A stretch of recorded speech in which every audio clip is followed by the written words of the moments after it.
ব্যর্থ বিশ্বকাপ মিশন শেষে দেশে ফিরল বাংলাদেশ দল। সংসদ থেকে গ্রাম পর্যন্ত ভক্তদের ক্ষোভ প্রকাশ। সেমিফাইনাল খেলার স্বপ্ন নিয়ে বিশ্বকাপ খেলতে ভারতে গিয়েছিল বাংলাদেশ দল। সেই স্বপ্ন পূরণ হওয়া দূরের কথা, ২০ বছরের মধ্যে সবচেয়ে বাজে ফল করে হতাশ হয়ে দেশে ফিরেছেন ক্রিকেটাররা। রোববার পুনে থেকে সকাল ৬টায় আইসিসির ভাড়া করা বিমানে ঢাকার উদ্দেশ্যে রওনা দেয় বাংলাদেশ দল। ঘণ্টা ৩ পর দেশে নামেন তারা। ক্রিকেটাররা সবাই দেশে ফিরলেও বিশ্বকাপ শেষে ছুটিতে গেছেন প্রধান কোচ চন্ডিকা হাথুরুসিংহে বাদে বিদেশি কোচিং স্টাফের সবার। ভারত থেকেই যার যার ঠিকানায় পাড়ি দিচ্ছেন তারা। নিউজিল্যান্ডের বিপক্ষে চলতি মাসের শেষ দিকে অনুষ্ঠেয় টেস্ট সিরিজের আগে আবার কাজে যোগ দেওয়ার কথা প্রধান কোচসহ বাকিদের। বিশ্বকাপে মোট ৯ ম্যাচ খেলে কেবল ২ জয় বাংলাদেশ। ৪ পয়েন্ট নিয়ে টেবিলের ৮-এ অবস্থান সাকিব আল হাসানের দলে।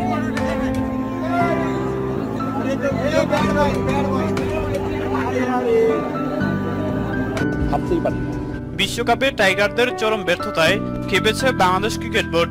সংবাদ মাধ্যমে এসে কোচ হাতুরুকে বহিষ্কার করল বিসিবি সভাপতি নাজমুল হাসান বাপন।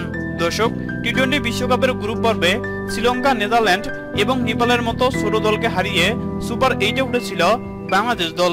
ক্রিকেট বোর্ডে সবার কোড অফ কন্ডাক্ট থাকা উচিত, সবাইকে আইনের আওতায় আসা উচিত। ক্রিকেটও খেলা নাই, উনি জীবনে ক্রিকেট জানেন, উনি কিভাবে সভাপতি হন? বাবন সাহেবের যদি ন্যূনতম লজ্জা থেকে থাকে তাহলে বাবন সাহেব নিজ দায়িত্বে সরে দাঁড়াবে।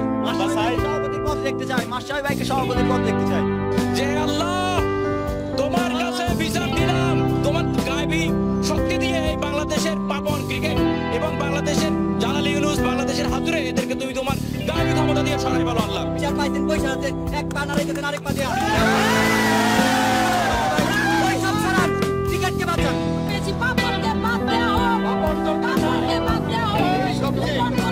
দাবি করেছেন একদল ভক্ত সমর্থক। তাই তো এই পর্যন্ত ভারতের ক্রিকেট বোর্ডের প্রেসিডেন্ট পরিবর্তন হয়েছে ৮ বার, কিন্তু অনিয়ম, দুর্নীতি ক্রিকেট বোর্ডের মূলনীতি। পাপন কেন পথ ছাড়ে না রে, আমরা পারি না আর। হ্যালো আপা, আসসালামু আলাইকুম।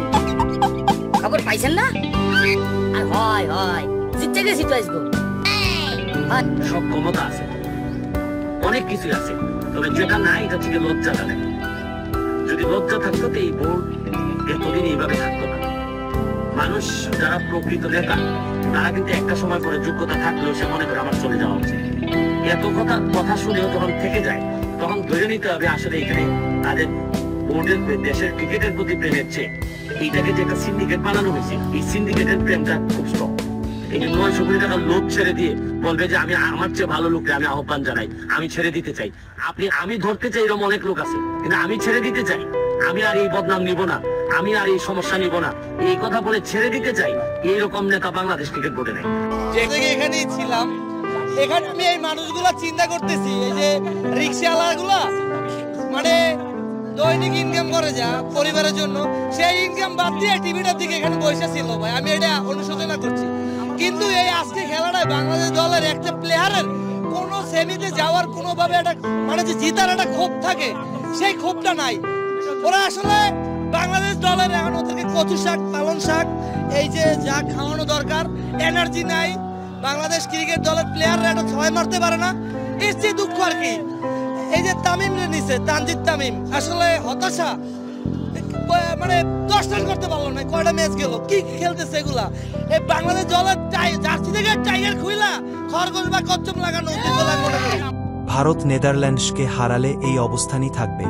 নিশ্চিত হবে চ্যাম্পিয়ন্স ট্রফিতে খেলা। বিশ্বকাপে নিজেদের প্রথম ম্যাচে ধর্মশালায় আফগানিস্তানকে হারায় বাংলাদেশ। এরপর হারে টানা ৬ ম্যাচ। ৮মো ম্যাচে দিল্লিতে শ্রীলঙ্কার বিপক্ষে আসে জয়। বিপক্ষে শেষ ম্যাচে আবার পেতে হয় বড় হারের অভিজ্ঞতা।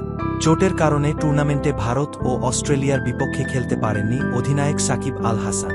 লঙ্কানদের বিপক্ষে জয়ে ব্যাটে বলে ভূমিকা রাখলেও বাকি আসরে সাকিবও ছিলেন বিবর। দলের বেশিরভাগ ব্যাটার ভুগেছেন রান খরায়, বোলিংও হয়নি আদর। তালগোল পাকানো পরিকল্পনা, মাঠে ইতিবাচক অ্যাপ্রোচের ঘাটতি, সব মিলিয়ে বাংলাদেশকে মনে হয়েছে বিশ্বকাপে একদমই মলি।